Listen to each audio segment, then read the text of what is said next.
السلام علیکم ورحمۃ اللہ۔ پیارے بھائی، آپ کا سوال ہے اصحاب الفیل کے حوالے سے۔ اصحاب الفیل یعنی ہاتھی والے۔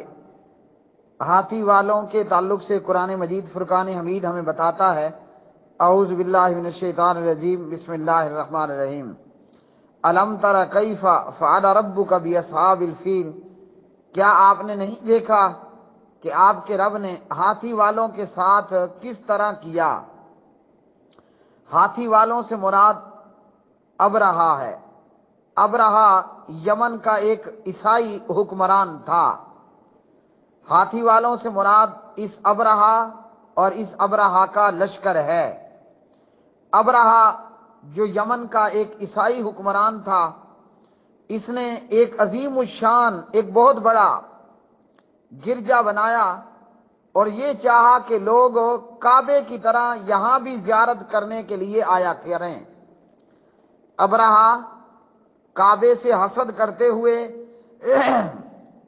ایک عظیم الشان گرجا گھر بناتا ہے، اور اس نے چاہا، اس نے یہ ارادہ کیا کہ کعبے کی طرح اس کی بھی زیارت کرنے کے لیے لوگ دور دراز سے جوگ در جوگ آئیں، لیکن ابرہا اپنے ارادے میں کامیاب نہ ہو سکا۔ بعض تفسیری روایات کے اندر یہ بھی بیان کیا جاتا ہے کہ ایک شخص نے جا کر ابرہا کے اس گرجے کے اندر موتر کر دیا، پخانہ یا پیشاب کر دیا۔ ابرہا پہلے ہی برہم تھا، مزید اس کام نے، اس واقعے نے اور اس حرکت نے جلتی پہ تیل کا کام کیا۔ بہرحال ابرہا جو یمن کا ایک عیسائی حکمران تھا، یہ گرجا بناتا ہے اور اس کی چاہت کہ لوگ کعبے کی طرح یہاں بھی زیارت کے لیے آئیں، لیکن یہ ابرہا اپنے ارادے میں کامیاب نہ ہو سکا۔ بہت بڑا گرجا بنایا، کافی عرصہ لگا، بہت بڑا خرچ کیا، بڑے جو ہے وہ اس کے لیے بندوبست کیے، لیکن رزلٹ زیرو میں نکلا۔ جب اس نے یہ دیکھا تو یہ ابرہا اپنے ساتھ ایک بہت بڑا لشکر لے کر چلا، اس کے اندر کئی ہاتھی بھی تھے۔ ابرہا یمن سے چلتا ہے اور اس نامراد و مردود کا ارادہ تھا کہ میں مکہ مکرمہ پہنچ کر بیت اللہ کو گرا دوں گا۔ مطلب شاید کہ وہ یہ ارادہ کیے ہوئے تھا کہ جب بیت اللہ زمین پر باقی نہیں رہے گا تو لوگوں کی توجہ میرے بنائے گئے گرجے کی طرف ہو جائے گی، یا یہ کہ وہ بیت اللہ سے دشمنی کر بیٹھا اور یوں بیت اللہ کو وہ ڈھانے کے لیے، گرانے اور تباہ کرنے کے لیے اپنے ساتھ ایک بڑا لشکر لے کر چلا، اور اس لشکر کے اندر کئی ہاتھی بھی تھے۔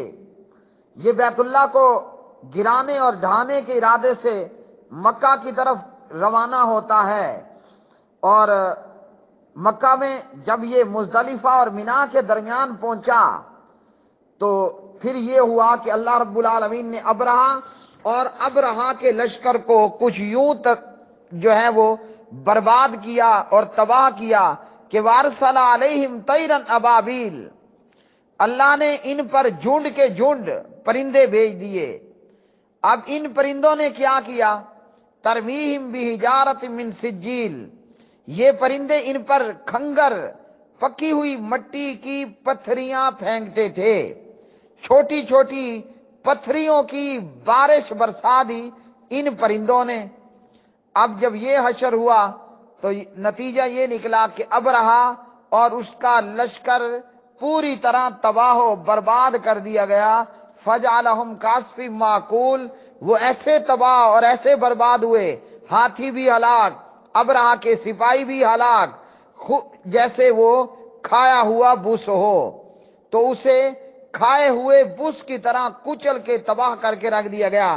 ابرہا کے ہاتھوں اور جسموں سے گوشت گرتا گیا، اور ابرہا بھاگتے بھاگتے آخر وہ بھی ہلاک ہوا، ناکام ہوا، اور اللہ سبحانہ و تعالی نے اپنے گھر بیت اللہ کو ابرہا کے اس لشکر سے محفوظ رکھا۔ اب ابرہا سے لڑنے کے لیے مکہ کا ایک بندہ بھی باہر نہ آیا۔ کیوں؟ کہ ابرہا کے پاس بہت بڑا لشکر تھا، وہ بڑا طاقتور تھا، سپاہیوں کی بھرمار تھی اور لڑائی لڑنے کے لیے ساز و سامان بھی بہت زیادہ تھا، تو مکہ والوں کا ایسے شخص کے لیے ایسے شخص سے مقابلہ کرنا ممکن نہیں تھا۔ انہوں نے کہا بیت اللہ جانے اور بیت اللہ کا رب جانے، یعنی اللہ تعالیٰ اپنے گھر کی آپ خود ہی حفاظت کرے گا۔